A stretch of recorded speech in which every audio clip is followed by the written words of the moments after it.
देखें जी, महंगाई के हवाले से जब इन्होंने नून लीग हुकूमत छोड़ी थी अपनी गालिबन 2018 में, तो उसके बाद जो मैशत थी वो बिल्कुल तबाही के दहाने के ऊपर थी। वो तो पता ही है आपको सूरत हाल जो थी। खान साहब आए, उन्होंने बड़ी मुश्किल से हर चीज़ को स्टेबलाइज़ किया, इंडस्ट्रियाँ ओपन की, ऊपर से कोरोना आ गया। कोरोना ने तो हर इंसान को मफलूज कर दिया, पैरालाइज़ कर दिया। कोरोना ने तकरीबन 1.5-2 साल तो कोरोना रहा है। और किस तरह हमारे लीडर ने, खान साहब ने कितनी मुश्किल से उसको स्टेबलाइज़ किया, ये हमने अपनी आंखों से, बल्कि पूरी दुनिया ने देखा और तारीफ़ भी की। फिर कोरोना अल्लाह किया ख़त्म हो गया, वबा पाकिस्तान से ख़त्म हो गई। भाई कंट्रियों में आस्ता आस्ता लगी रही, मगर पाकिस्तान में ख़त्म हो गई, मईशत बहाल होना शुरू हो गई। तो अगर फिर वही बात है ना कि महंगाई भी थी, साथ साथ अवाम पिस भी रही थी। तो उसके बाद अनफॉर्चुनेटली फिर हुकूमत तब्दील हो गई, फिर नून लीग वाले आ गए। जब नून लीग ही आए हैं तो फिर वही देखने सूरत हाल आपके सामने है। अब मैं खुद टीचर आदमी हूँ, मेरा अपना इंस्टीट्यूट है, इंस्टीट्यूट नहीं मैं चला पाया इस चक्कर में आके कि इतना हमारा तबाही होगी हमारी आवाम की कि हर बंदा जो महीने का 50,000 60,000 आराम से कमाता था और अपने घर वालों को खिलाता था, अब वो 50-60 हज़ार से बिल्कुल 20,000 के ऊपर आ गया। क्यों आ गया है? अब आप देख लें, अशिया खुर्दो नोश आपके सामने हैं, जो सूरत हाल है वो बिल्कुल 0/0 है। बिजनेसमैन है वो परेशान है, जिसकी अपनी बड़ी बड़ी कारोबार चल रहे हैं, मल्टीनेशनल कंपनियां हैं, वो बेचारे भूखे बैठे हुए हैं, तनख्वाहें दे नहीं पा रहे। एम्प्लॉई रो रहा है कि हमें तनख्वाहें टाइम से नहीं मिलती, 2-2 महीने बाद मिलती है। ऐसा क्यों?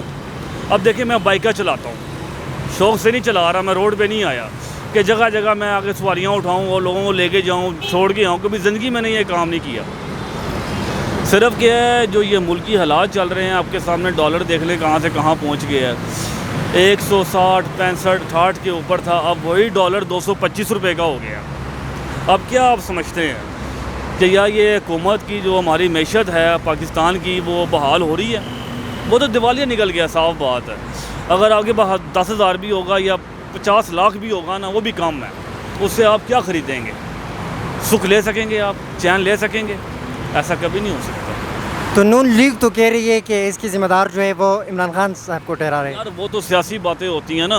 देखो ना, अब 2 हरीफ आमने सामने होंगे, अब आप और मैं आपस में हरीफ हैं, मेरी स्टेटमेंट और होगी, आपकी स्टेटमेंट और होगी।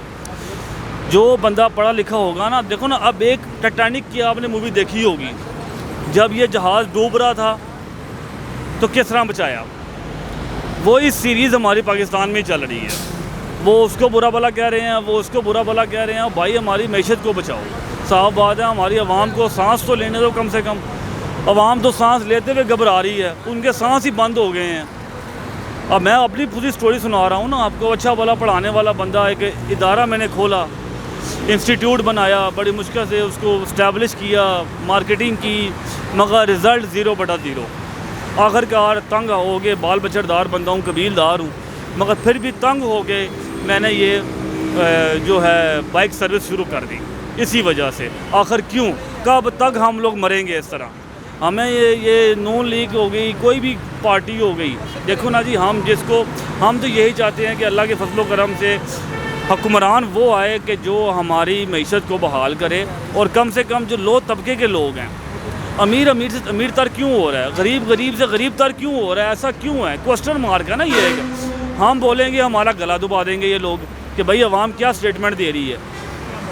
असल ये बात है भाई, हमें तो सुकून चाहिए। आपको क्या लगता है कि कौन से हुक्मरान जो है वो हमारे मुल्क को सही तरीके से चला सकते हैं?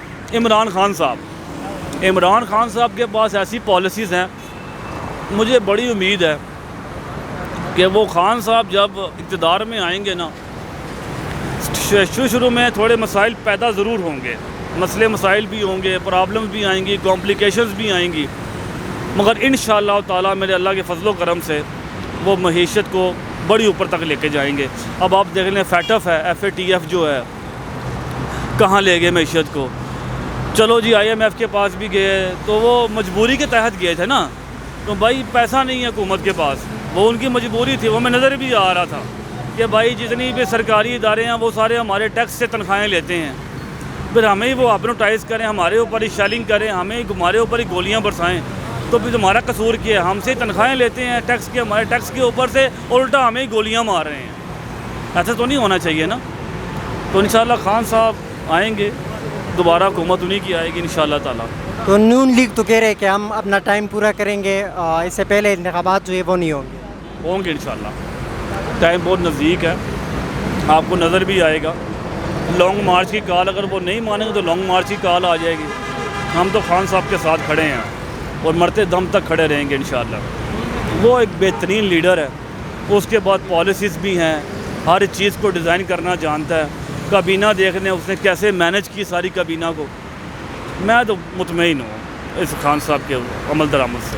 और शहबाज शरीफ साहब से नहीं मुतमईन? नहीं, मैं नहीं मुतमईन। वो तो कह रहे हैं कि मैं अपना कपड़े बेच के महंगाई को जो है कंट्रोल करूँगा, ऐसा वाले। भाई अवाम की कपड़े बिक रहे हैं, या तो आप मीडिया वाले, आपको पता है ना, हर चीज़ देखो, आंखें बंद करके मक्खी नहीं खाई जाती, ऐसे ही है ना। हम तो आंखें खोल के मक्खियाँ खा रहे हैं, हज़म भी कर रहे हैं, मजबूरी है। फाके हम लोग काट रहे हैं, एक टाइम खाते हैं, 2 टाइम तो हम खाते ही नहीं हैं, पेट हमारे खाली हैं। कभी इन्होंने इस बारे में सोचा कि हमारी आवाम का क्या बनेगा?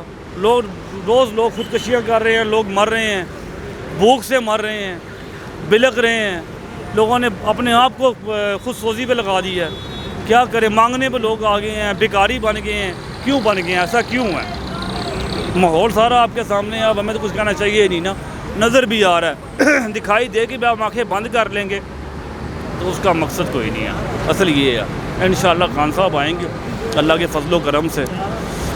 और अब पंजाब में जो ज़िमनी इलेक्शन हुए हैं आपके सामने हैं, 15 सीटें उन्होंने ली हैं खान साहब ने। क्यों ली हैं? अवाम पसंद कर रही है ना। ओवरसीज़ पाकिस्तानी थे, वो भी देख लें, खान साहब ने राह हमवार की उनके लिए। कितना पैसा बाहर से आया, मैशत कहाँ से कहाँ चली गई थी।